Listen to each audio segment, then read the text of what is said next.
ভারতের সাথে বাংলাদেশের সম্পর্ক বা আরো আন্তর্জাতিক বিষয়গুলো নিয়ে আলোচনা করতে এই মুহূর্তে আমাদের সাথে উগান্ডা থেকে যোগ দিয়েছেন ভূ রাজনীতি ও নিরাপত্তা বিশেষজ্ঞ অবসরপ্রাপ্ত ব্রিগেডিয়ার জেনারেল মোহাম্মদ শামীম কামাল। মোহাম্মদ শামীম কামাল, আপনাকে স্বাগত জানাচ্ছি ইন্ডিপেন্ডেন্ট টেলিভিশনে। আমরা যেমনটি আমাদের প্রতিবেদনেও দেখাচ্ছিলাম যে ভারতীয় বিশ্লেষক বলছেন যে যত দ্রুত সম্ভব নির্বাচিত সরকার দেখতে চায় বাংলাদেশে ভারত।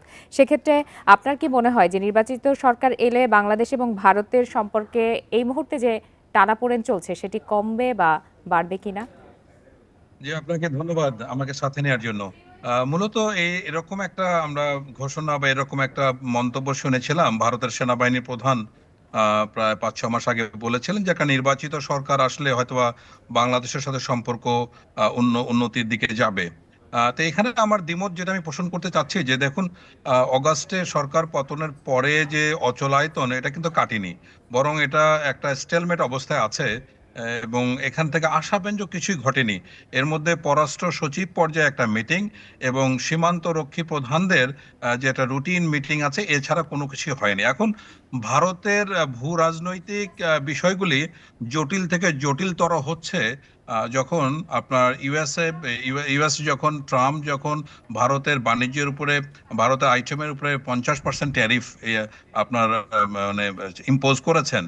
তো এটা যে স্মোকিং গান এভিডেন্স বলে একটা কথা আছে, যেটা আলামত দেখে বোঝা যায় যে এটা আসলে পরিস্থিতিটা আরো খারাপের দিকে যাচ্ছে। আম, এই জাস্ট কিছুদিন আগে আমরা চায়নায় যেটা দেখলাম যে চায়না, ভারত, রাশিয়ার সমন্বয়ে এক ধরনের একটা তাদের যে মিলিটারি প্যারেডে যখন একত্রে হয়ে কথা বললেন, সেখানেও কিন্তু এটা একটা চ্যালেঞ্জ ছুড়ে দেওয়ার মতো অবস্থায় চলে গেছে ভারত। এখন ভারত আসলে এই ইউএস এর ট্যারিফ নিয়ে যে জটিল কুটিল অবস্থায় আছে, এবং এটা কিন্তু খুবই ভয়ানক একটা অবস্থায় ভারত পড়েছে। এটার থেকে উত্তরণ তাদের একটা প্রাথমিক চিন্তা এর মধ্যে আছে। এখানে বাংলাদেশের যে দ্বিপাক্ষিক সম্পর্কের বিষয় হয়তো তারা গোনার মধ্যেই নিয়ে আসছে না। কিন্তু মাস দুয়েক আগে ভারতের পররাষ্ট্র মন্ত্রণালয়ের যে মুখপাত্র আছেন, উনি কিন্তু বলেছিলেন যে বাংলাদেশের সাথে তারা দ্বিপাক্ষিক বিষয়গুলি নিয়ে আলোচনা করতে আগ্রহী বা বসা উচিত বলে মনে করি। তারপরে বাংলাদেশ থেকে কোনো ইতিবাচক কোনো আমরা রেসপন্স কিন্তু দেখিনি। এখন দেখুন যে ভারতের অনেক বিকল্প আছে। ভারত চায়নাকে নিয়ে, রাশিয়াকে নিয়ে অনেক কিছু চিন্তা করতে পারে, কিন্তু বাংলাদেশের কিন্তু এই সুযোগটা খুবই সীমিত। ভারতের সাথে জি। বাংলাদেশের সম্পর্ক উন্নয়নের দ্বিতীয় কোনো পথ নাই, এটা করতেই হবে। সেক্ষেত্রে এখানে বাংলাদেশের পক্ষ থেকে এটাকে মানে ইতিবাচক ভাবে বা এটা প্রোঅ্যাক্টিভ অ্যাকশনে যাওয়া উচিত বলে আমি মনে করি, কিন্তু সেটার আমরা লক্ষণ দেখতে পাচ্ছি না। এর তো যাক, মধ্যে আজই সর্বসাকুল্যে কিন্তু ঢাকা ইস্যুতে দিল্লির অবস্থান বিষয়ক আলোচনা সভা অনুষ্ঠিত হওয়ার কথা রয়েছে। আপনার কি মনে হয় যে এই আলোচনা সভার পরে সুনির্দিষ্ট কোনো ধরনের সম্পর্কের উন্নতির ক্ষেত্রে কোনো ধরনের ঘোষণা বা প্রস্তাব আসতে পারে কিনা? আমি তা মনে করছি না, কারণ দেখুন যে বিষয়গুলি ঘটছে এটা কিন্তু একতরফা ভাবে বাংলাদেশের উপরে চাপিয়ে দেওয়া হচ্ছে। দেখুন, সীমান্ত বাণিজ্য বন্ধ হয়ে গেল প্রায় 10টা বা 8টা পোর্টে। তারপরে আপনার সীমান্ত এলাকা নিয়ে অনেকদিন ঝামেলা হলো। তারপরে সিটিজেনশিপ অ্যামেন্ডমেন্ট অ্যাক্ট বা পুষি নিয়ে একটার পর একটা কিন্তু ঘটনা ঘটে যাচ্ছে। আমি মনে করি না এটা খুব সহজ। এখানে সবচেয়ে বড় কথা, যদি ভারত সরকার একটা রিয়ালাইজেশনে আসে যে যে কোনো মূল্যে হোক না কেন বাংলাদেশের সাথে আমাদের সম্পর্ক উন্নয়ন করা উচিত, তাহলে কিন্তু এটা খুব সহজে সমাধান হবে।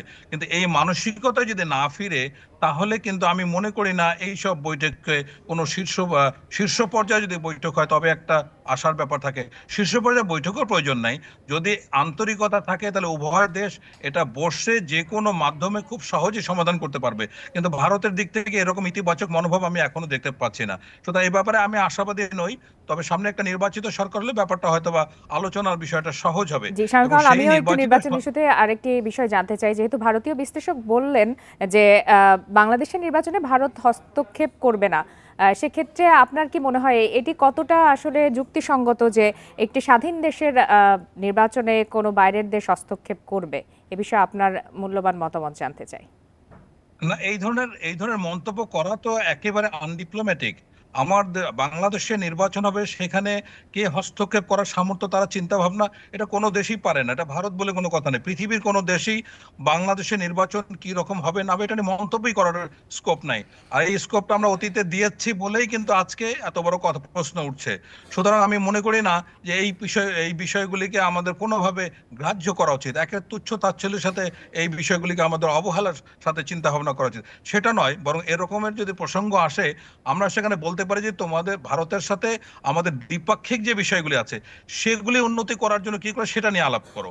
এবং এটা তো আমি নিশ্চিত যে এখন কিন্তু দেখুন এই ভারতের ট্যারিফ ইয়াটা কিন্তু এখন চূড়ান্ত পর্যায়ে পৌঁছেছে। এখন ইউনাইটেড স্টেটস বা ট্রাম্প এখন ইউরোপিয়ান ইউনিয়নকে আমন্ত্রণ করছে যে তার সাথে তার ডাককে সাড়া দেওয়ার জন্য, এবং সেখানে চায়না এবং ভারতকে শাস্তি দেওয়ার জন্য এই ট্যারিফটাকে আরো 50 ভাগ 100 ভাগে নিয়ে যাওয়ার চিন্তা করছে। এটা কিন্তু ভয়াবহ একটা বিপর্যয়ের দিকে যাচ্ছে। এখন এখানে এই যুদ্ধে যদি আপনার ভারত টিকতে না পারে তাহলে ভারতের জন্য মহা বিপর্যয় নেমে আসবে, কোনো সন্দেহ নেই। তো এত বড় বিস্ফোরা বা এত বড় জলজ্যান্ত আগ্নেয়গিরিকে মানে মাথার উপরে রেখে বাংলাদেশের সাথে দ্বিপাক্ষিক বিষয়গুলি সম্পর্ক উন্নয়নে তাদের কোনো গুরুত্ব নেই। কিন্তু এই ধরনের কথাবার্তা যে বাংলাদেশের নির্বাচন কেউ ইন্টারফেয়ার করব না, বা তার মানে অতীতে তারা করেছে, এই কথাগুলি কিন্তু তারই ইঙ্গিত করে। সো এই কথাগুলি এখন অত্যন্ত পার্লামেন্টারি হইতে হবে। এটা আমি মনে করি যে কূটনৈতিকভাবে শিষ্টাচার বহির্ভূত কথাবার্তা।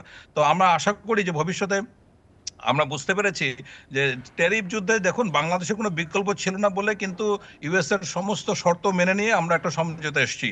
কিন্তু ভারত এটা না করার কারণে ভারতের ট্যারিফ দ্বিগুণ হয়েছে। এবং এখন ইউরোপিয়ান ইউনিয়ন পর্যন্ত মানে ইউরোপিয়ান ইউনিয়নকে রাশিয়া পর্যন্ত হুমকি দিচ্ছে, যদি তোমরা যদি ইউএস এর এই কলে সাড়া দাও তাহলে কিন্তু আমরা গ্যাসপ্রম সহ ইউরোপের যে এনার্জি সাপ্লাই তার 25% যায় কিন্তু রাশিয়া থেকে। ইউক্রেন কেন গুরুত্বপূর্ণ, তো সবকিছু মিলে ভারত একটা জটিল একটা সমীকরণ এবং একটা কঠিন পরিস্থিতি পার করছে। এর জি। এর পাশাপাশি আপনার প্রতিবেশী দেশগুলিতে যে প্রবলেম হচ্ছে, বাংলাদেশ, শ্রীলঙ্কা এবং এমনকি নেপালে, এগুলি কিন্তু মানে প্রতিবেশীর এই অস্থির অবস্থার মধ্যে একটা দেশ কিন্তু স্বস্তি থাকতে পারে না। তো জি, সবকিছু মিলে ভারতের জন্য ইকুয়েশনটা কিন্তু বেশ কঠিন, ভারতকে এটা বুঝতে হবে। মোহাম্মদ শামীম কামাল, আপনাকে অসংখ্য ধন্যবাদ আপনার মূল্যবান বিশ্লেষণের জন্য।